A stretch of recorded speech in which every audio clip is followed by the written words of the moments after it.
So, ayan guys, matagal-tagal na din tayong hindi nakakain sa Jollibee. Kaya kakain tayo ngayon sa Jollibee mga guys. Alam mo ba dati guys, hindi naman talaga ako kumakain sa Jollibee. Tao!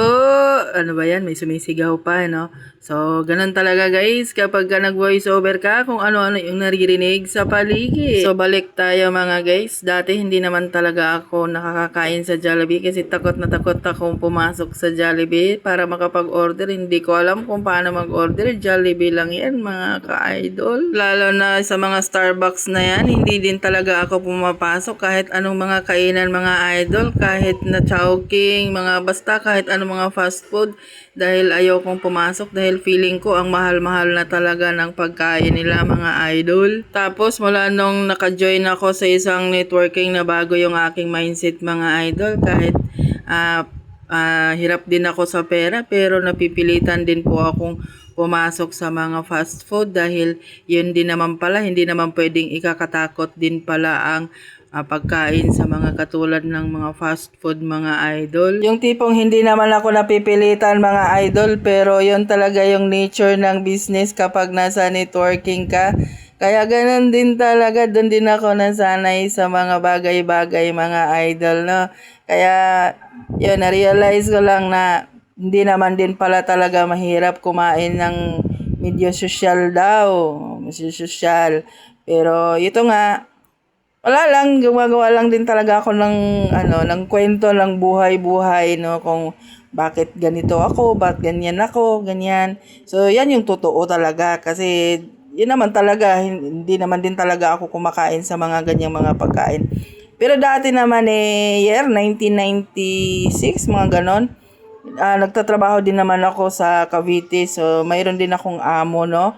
So, doon naman, nakakakain din naman ako ng masarap, nakakapasok ako sa magagandang restaurant. Pero, kasama ko yung amo ko, kakain lang ako kung ano yung ino-order nila. Pero yung tipong ako yung mag-order, sa aking pera yung lalabas, parang ayaw ko. Kasi nga, yan din talaga ang mindset ko na napakamahal ng mga pagkain na nasa mga fast food. Tapos yun nga guys, talagang natuto ako sa mga lahat ng mga kasosyalan sa buhay, no, nung nasa networking na ako.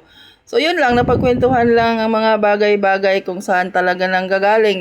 Ako naman dati, ang trabaho ko is paiba-iba, factory worker, gwardiya, factory worker, gwardiya.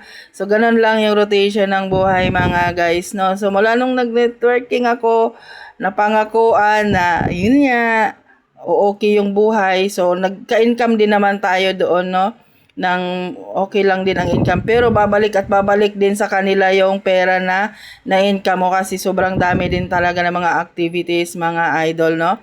And then isa pa doon is marami ka talagang responsibilidad dahil kami ay nagkaroon ng hub mga idol. So yun, so sumahabang story talaga kapag uubusin ko yung story mga idol, no? So baka hindi na kayo magiging interesado.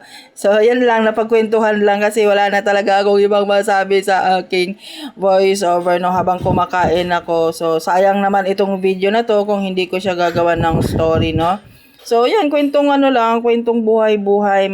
Marami na rin akong mga karanasan dito sa Maynila, no, na sobrang alam mo yung hirap ng buhay, lahat na lang ginawa kong trabaho para lang mabuhay dito sa Maynila mga idol. So, yun lang, maraming salamat hanggang sa susunod.